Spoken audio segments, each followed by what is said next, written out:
We got a call from the UK coming in next. This is James from the UK who specifically has a question for you, Apostate Prophet. James, go ahead.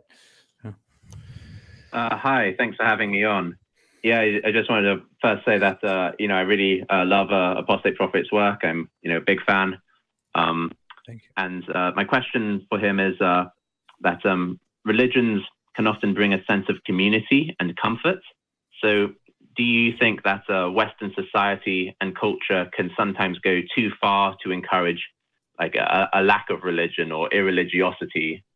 And I've got a sort of follow-up question, but I'll just start with that. Yeah. Well, thank you so much, first of all, that question, James. I appreciate that. It is true. Religion, religious beliefs, religious communities can give you a sense of community, and this is not something that is merely religious propaganda. This is something that I myself have learned in psychology classes as well. That religious belief is associated with a certain sense of community, which is associated with a certain sense of overall happiness, and may even alleviate certain symptoms of mental health problems to a certain extent. That said, it might also be a great exaggeration to credit religion for all of that. But it is true. Religion has some impact. Religion can bring people together. It can provide a sense of community. And in the West, we have a great emphasis on individualism and on how no one has the right to tell anybody else what to do. People are supposed to look out for themselves and this and that. It's and I really appreciate the individualism, because I myself lived in a culture, and I am very familiar with cultures that are the exact opposite of that. They are heavily collectivist. There you have a sense of loyalty. You must be part of communities, otherwise you are looked at in very weird ways and called names and blamed and all of that. I think a healthy line in between might be what some people prefer, what even I could prefer, if I found a community that I did not think preaches things or requires the preaching and the believing in things that simply do not seem plausible to me. I mean, I am personally, for example, interested in certain religious congregations, communities, and gatherings. The issue is fine, it's nice to have a place to go to and hold on to and to have a sense of community, but can I really enjoy that as long as being part of that community also comes with certain beliefs and ideas that I simply cannot accept because they are irrational and implausible to me? That will bother me at some point, and I guess that pushes people away from such communities that come with obligatory beliefs. Yeah, you can. I mean, people wonder why people get into cults. Well, it's because of the sense of community half the time that those cults are able to give you. People who are on the outskirts of society or have gone through some sort of recent trauma are going to be more open and acceptant of those kinds of communities because there's a sense of rules that's given. There's a sense of purpose, and people that can support you in what you do, and in turn you supporting them. So obviously religion is just a kind of a bigger extent of that, right? Like it gives you a sense of purpose, it gives you a sense of community, and that doesn't mean that like that's all good. I think the folks at Jim Jones's place would probably agree with me in that. It's like we have to look at the real problems that these kinds of ideas can bring and where they come from, and it comes from like very specific places, like usually from the text. And if it's not from the text, it's usually from some sort of state power or, some other influence that is really telling people to believe and think in certain ways. So yeah, like we have to be critical of that. I agree with you. Like that, the fact that it gives people a sense of community and purpose does not mean that it's right, does not mean that it's just, and doesn't mean that it can't be something that's not worth criticism of. I definitely think that we should. What do you think, James? Okay. Yeah, I understand where you're coming from. Yeah, I definitely sympathize with the point about, if you're sort of, in order to belong to the community, you're having to sort of attest to things that seem very implausible to you. That would, be uncomfortable for a lot of people. Right. Yeah, I was wondering though, as like sort of the second question, like if you were to sort of imagine a kind of if things get better in the future and we sort of move towards a sort of a society that's kind of closer to being better or that kind of thing, like do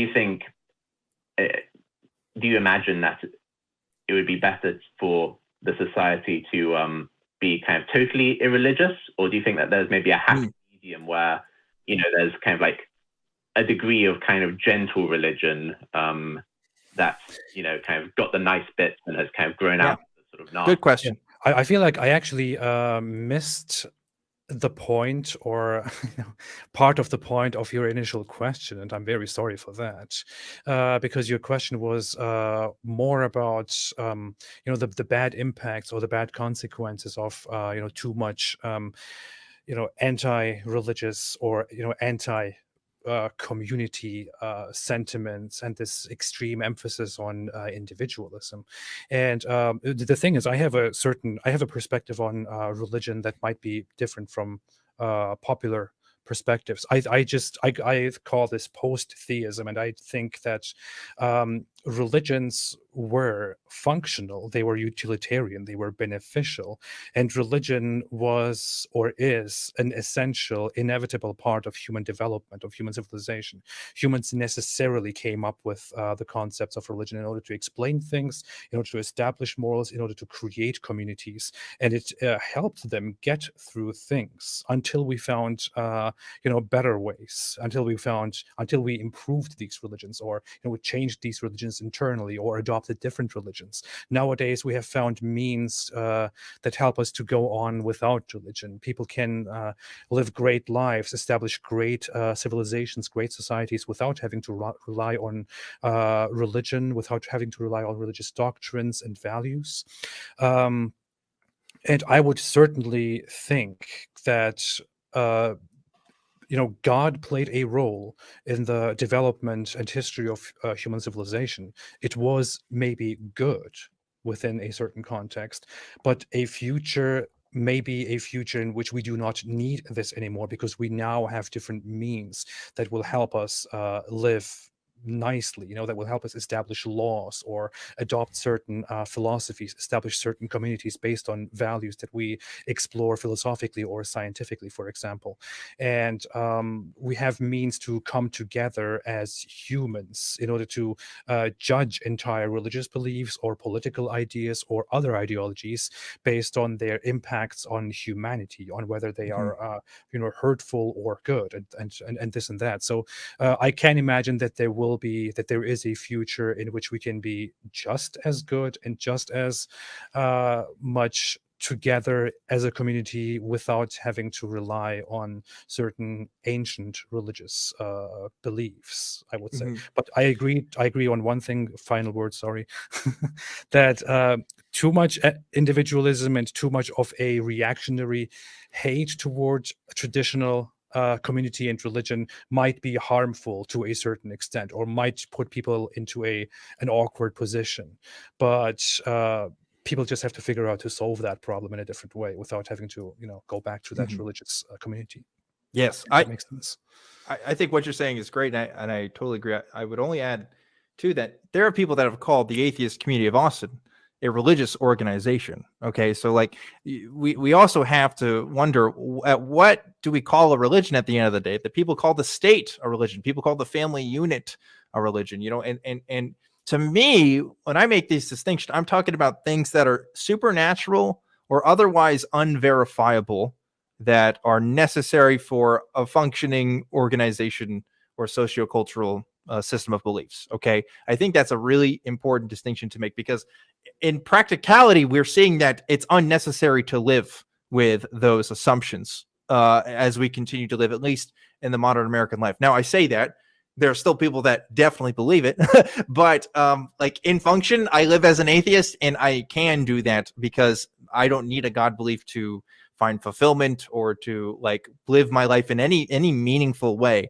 And that is a place where I think a lot of people are going to continue to be as Christianity gets more milquetoast, and as just the world just becomes more secular in general. I hope the world will become more secular in general, because overall, I think these beliefs are at best, harmless, at worst totalitarian, right?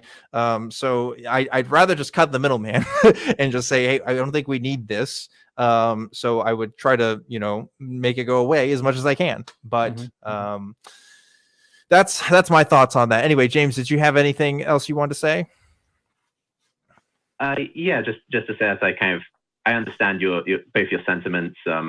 I'm going to like lay my cards down. I don't believe in sort of the traditional religions, but I kind of think that I'm probably going to sort of raise my future family in a kind of gentle sort of Christian way, the way I was brought up. And I expect they'll probably end up realizing when they're adults or teenagers that, oh, this isn't literally true. And so just because I felt like it kind of worked quite well for me and I sort of quite liked it. So I'm probably going to do that as well. My last sort of... Yeah.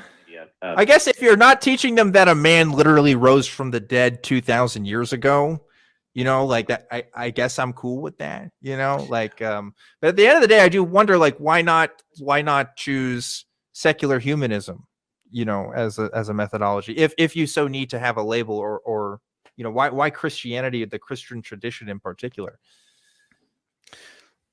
Well, I guess it comes down to personal preference and that sort of thing. But so wait a second. Anyway, I'll just say that, like, to Apostate Prophet, well done so much on your sort of tireless work to get a lot of these sort of public debates going between Muslim apologists and Dawaists, because I know that, like, for a long time they were kind of pretty unwilling or only willing to do sort of Christian versus Muslim debates.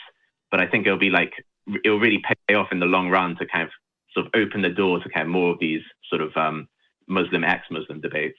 So thanks for talking to me, you guys. Thank you so much. I really appreciate that. I want to do more of that stuff. I feel like many people don't really appreciate it. And we have an upcoming debate. I'm going to debate a Muslim scholar in a week or so, next weekend.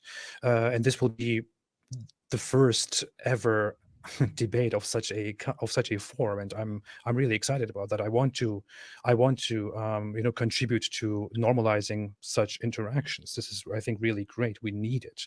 We desperately need it. But thank you so much. I really appreciate that. Yeah, thank you, James. Thanks for calling in. Really appreciate you talking to us.